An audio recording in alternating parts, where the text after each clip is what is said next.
مولانا محمد اسماعیل صاحب اشاعتی کے توسط سے یہ بات پہنچائی جا رہی ہے کہ اس وقت دنیا میں لاتعداد مساجد موجود ہیں اور مسلسل تعمیر ہو رہی ہے۔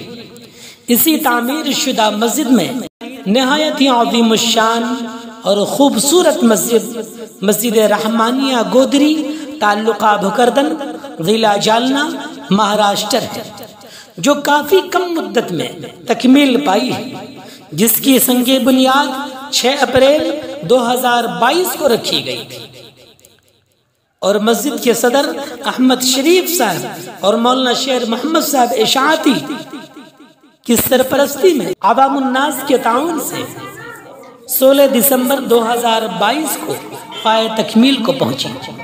مسجد میں 9 صف ہیں۔ مسجد کافی وسیع اور بڑی ہے، ایک بڑی تعداد نماز ادا کر سکتے ہیں۔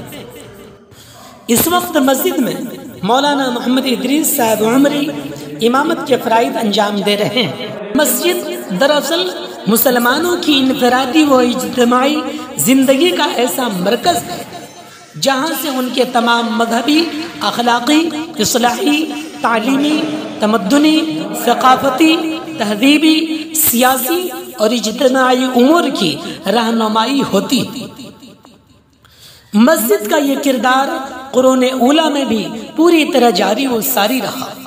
چنانچہ اس دور میں مسلمانوں کے تمام معاملات مسجد ہی میں سر انجام دیے جاتے تھے۔ حضور اکرم صلی اللہ علیہ وسلم اور صحابہ کرام رضوان اللہ علیہم اجمعین کے زمانے میں مسجد کی حیثیت دارالخلافہ سے لے کر غرباء و مساکین کی قیام گاہ تک تھی۔ تعلیم و تعلم سے لے کر رفاعی کاموں اور خدمت خلق کا بڑا ادارہ ہونے کی حیثیت مسجد ہی کو حاصل تھی۔ آپ صلی اللہ علیہ وسلم سے ملاقات کرنے اور اسلام اور اسلامی ریاست کے بارے میں معلومات حاصل کرنے اور معاہدات کرنے کی جگہ مسجد ہی تھی۔ اجتماعی کاموں کے لیے منصوبہ بندی کرنے، ان کے لیے مالی وسائل مہیا کرنے، غرباء و مساکین کی ضروریات کے لیے چندہ جمع کرنے، حاجت مندوں کی حاجتیں پوری کرنے، بیت المال میں مال جمع کرنے، مال غنیمت اور صدقات جمع کرنے، پھر انہیں مستحقین میں تقسیم کرنے کا مقام مسجد ہی تھی۔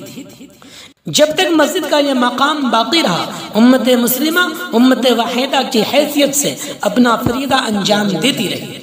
لیکن جب یہ رشتہ کمزور ہوا اور اجتماعی زندگی کی مرکزیت مسجد سے منتقل ہو کر دوسری سمتوں اور مرکزوں میں چلی گئی تو امت دین سے دور ہو کر اور ملی وحدت سے کٹ کر افتراق و انتشار کا شکار ہو گئی۔